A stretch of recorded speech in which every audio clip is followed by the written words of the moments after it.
সরকারের নজরে দিয়ে আমাদের অধিকার পাওয়ার জন্য রাস্তাঘাট এখানে সেখানে বিভিন্ন জায়গাতে আমরা মেহনত করে আসছি। আর মেহনতের ফসল আপনারা জানেন যে এই সরকার একেবারে নতুনভাবে গঠিত। তারাও এই সরকারের প্রতিনিধি যারা বর্তমানে আছেন তারাও প্রায় প্রতিটি কর্মকর্তাও কিন্তু নির্যাতনের শিকার হয়ে আসছেন। আর নির্যাতন ভোগ করেছেন বিধায় আমরা যে নির্যাতিত হয়েছি তার পরিমাপ গণনা করতে পেরেছেন। আর সেই দৃষ্টিকোণ থেকে গতকাল আমরা একজন সচিব মহোদয়ের সাথে কথা বলেছিলাম দীর্ঘক্ষণ, অনেকক্ষণ আমাদের যে মূল দাবি, মূল আকাঙ্ক্ষা, পরিবেশ পরিস্থিতি সব কিছু আমরা ওনাকে বোঝায় বলতে সক্ষম হয়েছি। ফলে আমাদের এই কথাগুলো অত্যন্ত মনোযোগের সহিত আমলে নিয়ে আমাদের ফলাফল দিবেন সেই আশ্বাসে আমাদেরকে কিন্তু এই শহীদ মিনারে 24 ঘন্টা যাবৎ অবস্থান করছিলাম।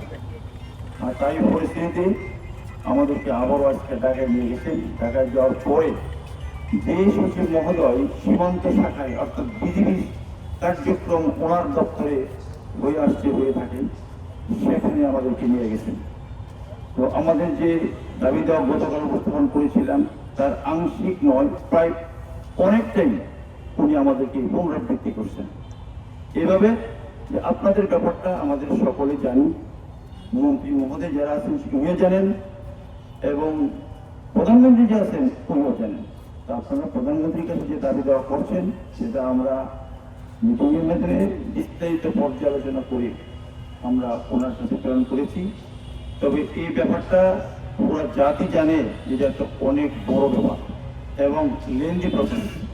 তো আপনারা আমাদেরকে একটু সময় দিতে হবে এবং ধৈর্য ধরতে হবে। আমি একটা প্রশ্ন করেছিলাম যে স্যার আমরা এখানে হাজার হাজার লোক আছি, ভুক্তভোগী, বিস্তারিত স্যার আপনাকে বলার প্রয়োজন মনে করি না।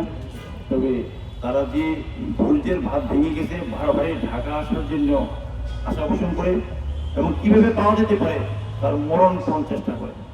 তো স্যার এই মরণপণ চেষ্টা ঢাকা বারবার প্রত্যন্ত এলাকাতে আসাটা অত্যন্ত কষ্টসাধ্য। এই পথটা আমরা কিভাবে স্যার বন্ধ করতে পারি এই জন্য স্যার আপনার সাহায্য কামনা করছি। তো উনি আশ্বাস দিচ্ছেন যে আপনাদের কার্যক্রম যখন চলমান, যখন প্রসেস যাচ্ছে প্রধানমন্ত্রীর কাছে সে পর্যন্ত আপনাদের সুযোগ দিতে হবে।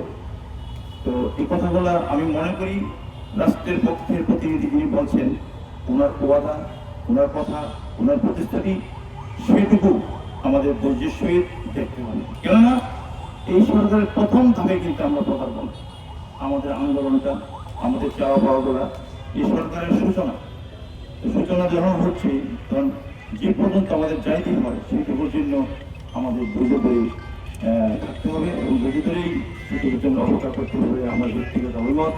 তারপরে এখানে আপনারা অনেক